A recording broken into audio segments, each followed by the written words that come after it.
Hello, good morning. I'm Dilip Thakore, editor of EducationWorld. Good morning, I'm Summiya, Yasmeen, managing editor.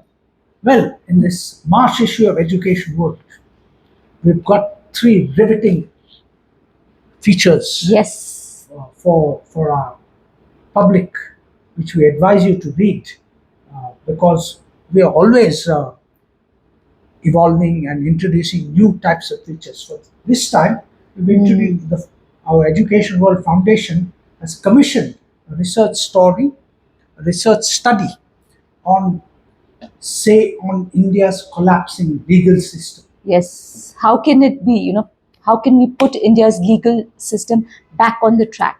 Back on the rails, yes. So, uh, we've collaborated with, drawn on the data of the Jindal Global Law Law School. School, and one of its researchers has worked with us to write this story. This is a very interesting story because I myself am a refugee from the legal profession. Many years ago, I found that while there was a much ado about the legal profession, it wasn't really delivering justice. And so, 40 years later, I find it has hardly moved. The situation hardly changed. So it's quite amazing, actually. The legal profession, bar and bench, comprises Yeah. the most intelligent people in the country, but they're not able to reform and clean up their own profession. Yes. I find that quite amazing. Anyway, we'll tell you more about our cover story a bit later, and like Dilip said, all our other two riveting features. But before that, we'll take you through what we've got in store in our March issue. As usual, two hot-hitting editorials. The first one is on the first ever AI Impact Summit held in Delhi, convened by the Prime Minister. And though we say that this is a great initiative, bringing over 500 global technology leaders convening in Delhi. We also talk about the flip Strengthening side. base, yeah. Yes, we need a strong foundation, AI infrastructure, computer infrastructure, semiconductors, electricity, etc., which is like Water. fundamental to us, becoming an AI superpower. None of them are in place. So we do a reality check there. And our second edit also is very timely, Dilip. It makes a strong case for rural development. Why we need to focus on rural development if we want to achieve the Viksit Bharat goal. Exactly. I think after independence, because there was an emphasis on developing an industrial base, rural India, where the majority of the people live, was actually neglected. So we now once again suggest that there should be a kind of a refocus on the rural India. Now that India has developed an industrial base, now it's time to attend to what's happening in rural India. Yes. Namely, firstly, education, and secondly, is the food processing industry. Indeed.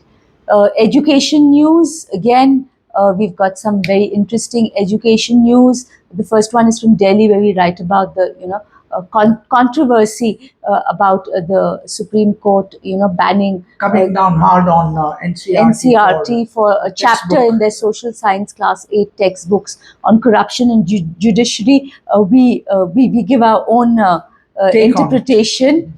And there's also a second education news on the fee regulation bill in Delhi, how it has been stalled now by the Delhi High Court. Yes. And, as usual, litigation and more litigation. Private school Yes. fees. Yeah.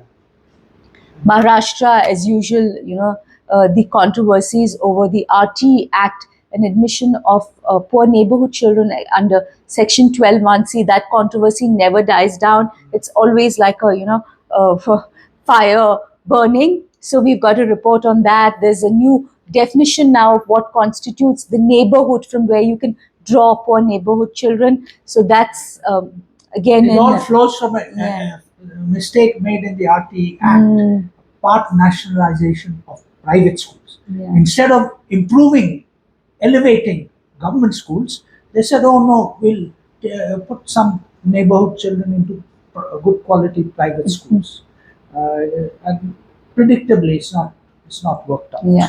In Karnataka, we've got a news item on, a smartphone. The government wants to ban smartphones for children in school, In social response- media. response- Yes, our February story was on that same issue, Exactly. where we're making a strong case why ban big tech, From mind-blowing India's children. Yes. And there's been a very quick response from some states, and particularly our home state, from where we are writing this in Karnataka. They've Yes. taken notice of our story, presumably, and they want to introduce Yeah. follow our advice and ban big tech companies, not parents, not schools, but companies, from airing content and luring little children to get onto social media. Yes. Similarly, very timely education news from West Bengal and In the light of the elections coming up Telangana. soon, Yes. So we've got about some new education policies which Mamata Banerjee has introduced, and then Telangana we talk about a very rare Rare, cooperation yes. between two states, Telangana and Andhra Pradesh, which were cooperating to take higher education, where they're going to collaborate on taking forward higher education research. Yes, I think that's rare. I think we should have more of that Yes. cooperation between states. Yeah, And- particularly since both are ruled by differing governments. different political parties. Yes. Yeah, so And, that's so we very need bipartisanship in Yeah. these kind of matters, Mhm. which is very rare in India. yeah. Again, very interesting institution profile. This time on the BD Bluebells Public School, Gurgaon, which is a top 10 ranked school. And our expert comment this time, Dilip, and I think it's on a subject which is much debated now on, higher author- education in universities. The author here, Anubha Singh, believes that 2026 could be a Defining inflection year. point year for India's universities, and she tells you why. Yes. Now coming to our cover story, like Dilip said earlier, this is a first of its type cover story, a joint research study done with the Jindal Global Law School, which is one of India's foremost law schools of the Jindal Global University. So here we present a roadmap on saving India's collapsing justice system. I don't know if you're aware that there are 50 million cases pending in various courts in this country. Yes, and according to one calculation which we mentioned here, is that if at the current rate of disposal, it takes Yeah. 324 Yeah. years for cases to be disposed. Mm. And despite all this, everybody seems to be, in the legal profession, seem to be carrying on blithely as if they're, business as usual. No, this cannot be allowed to happen. We explain why. If the legal system doesn't work well, nothing works well in the economy. Investment doesn't come in, contracts are not honored, Yeah. a lot of injustices. No, done. we've also, given a statistic of the amount of GDP India is losing because of its slow justice system. Yes, we've given a table here for how many. India has only 18 or 20 judges per million population. Yeah. Compared To USA, which has 150, 50. and Germany, which has 247 judges per million people. I mean, how I can't understand how the judiciary itself allows this situation to happen, because they can, according to me, they can direct the government to make provision for more Yeah. courtrooms, more judges, etc., and to make financial provision for that to happen. So anyway, this point is put forward and shut down by some of the people. But anyway, it's a very interesting story, and it gives, I think, a very good roadmap of how the Well, I don't say it's a system- roadmap, but at least a discussion a forum for people inside the the justice profession now to take it up. It's a and wake up call. Yeah, they should do something about it, not carry on like nothing's happening. I mean, it's a disgrace to Yeah. have people. We mentioned one case which has been in our story, which has been disposed after 47 years. I mean, how how long can people wait for justice? And people can, and the honorable judges carry on this complex and slow procedures, so many adjournments. Council keep on talking for hours on end, and so much paperwork, rejoinders, some rejoinders, plaints, written statements. And it's- there's an obligation for the legal profession to keep its house in order, Indeed. because otherwise, I mean, now we are reaching a situation when nobody has any respect for the judicial system, and it's all very well for the Supreme Court to come down on NCRT textbooks, but the general impression is that the legal systems are lost cause. So there's a rise of vigilante justice, gang lords and slum lords respecting justice. Yes. That situation cannot be allowed to continue. And I call upon the legal profession, bench and bar, to put their heads together and their formidable intellect and clean up the system. Everybody will benefit from that. Absolutely.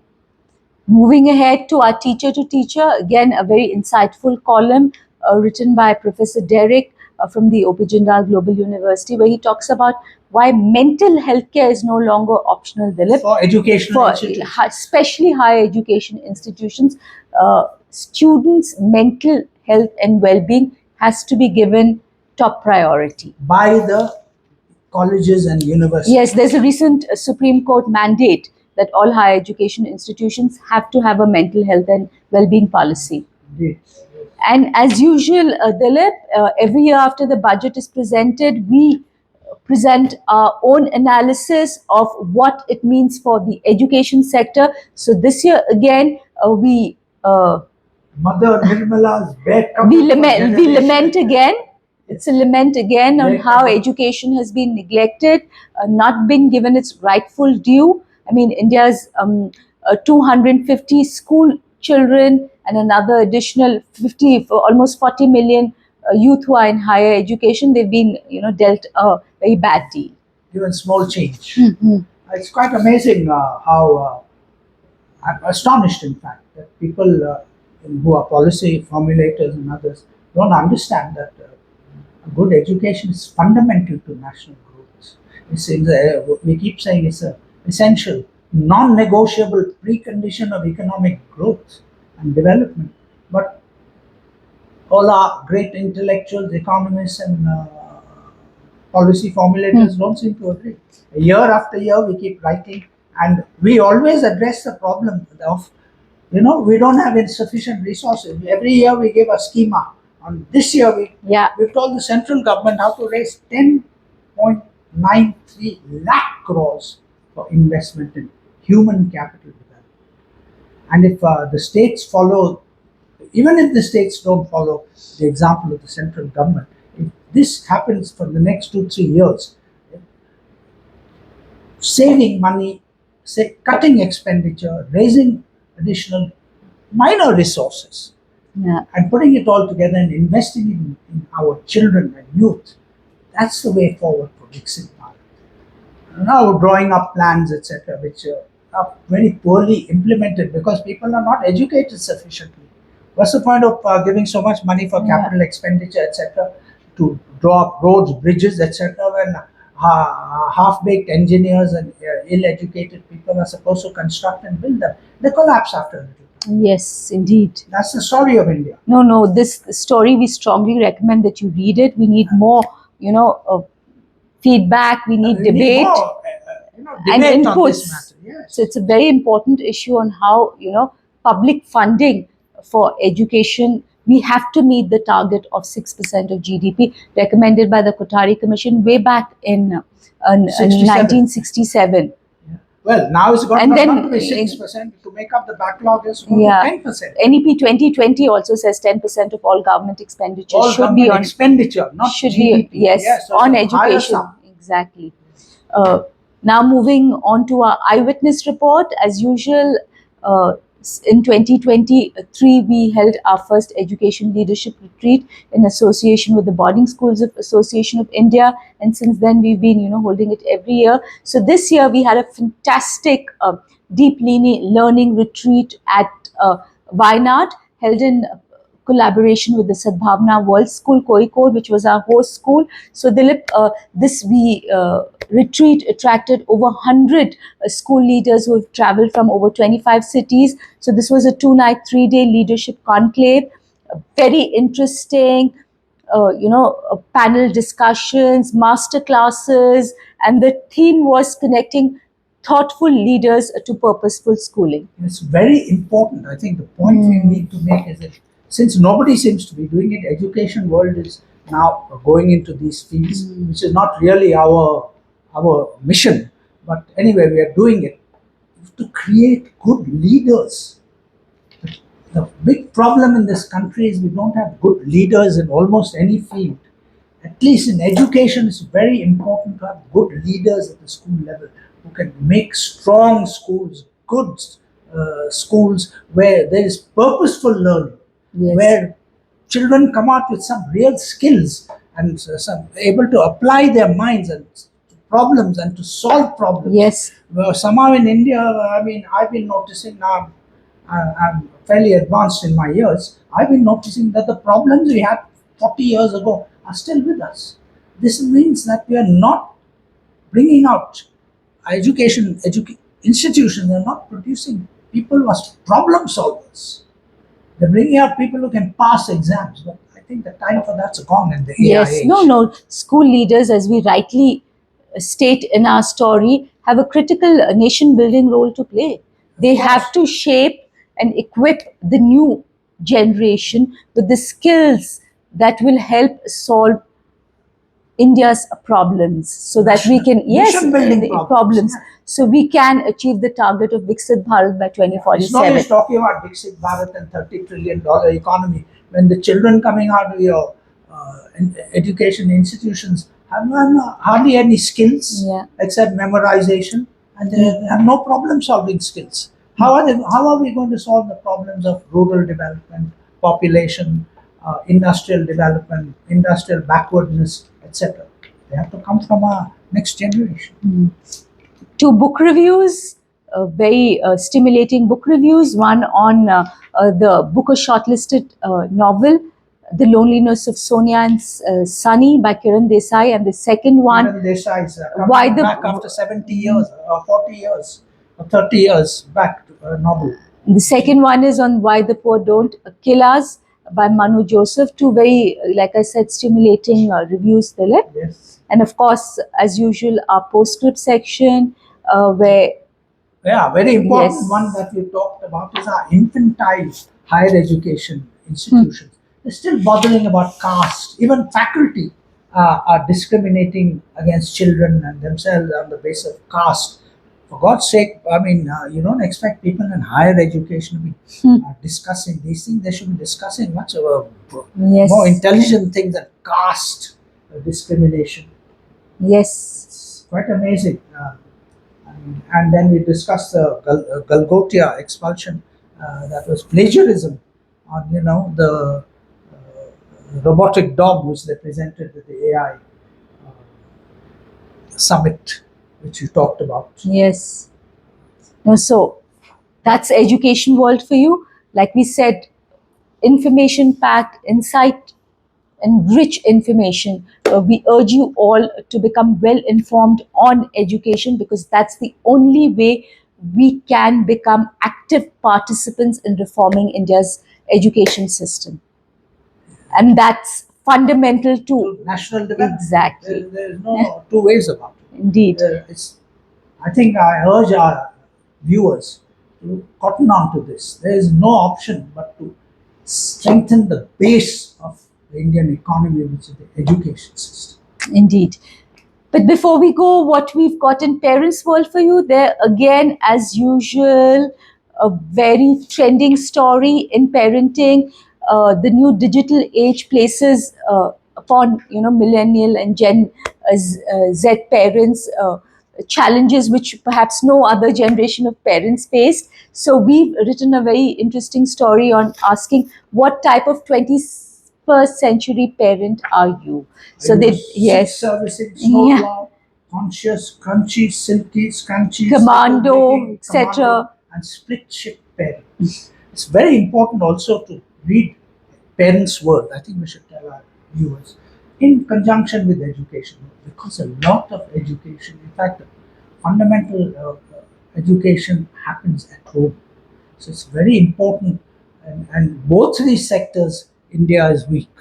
School and higher education institutions are not up to scratch, and parents know very little about nurturing 21st century children. This is the subtitle of our magazine. So we urge you also, please read Parents' World. Parenting is very important to build strong, healthy children with problem solving capabilities. Indeed. Well, that's it. Yeah, somewhat impassioned presentation of our magazines, but I think the time has come now to address the problem of education at home and in schools. That's the way forward for to do everlasting or nation building. Thank you.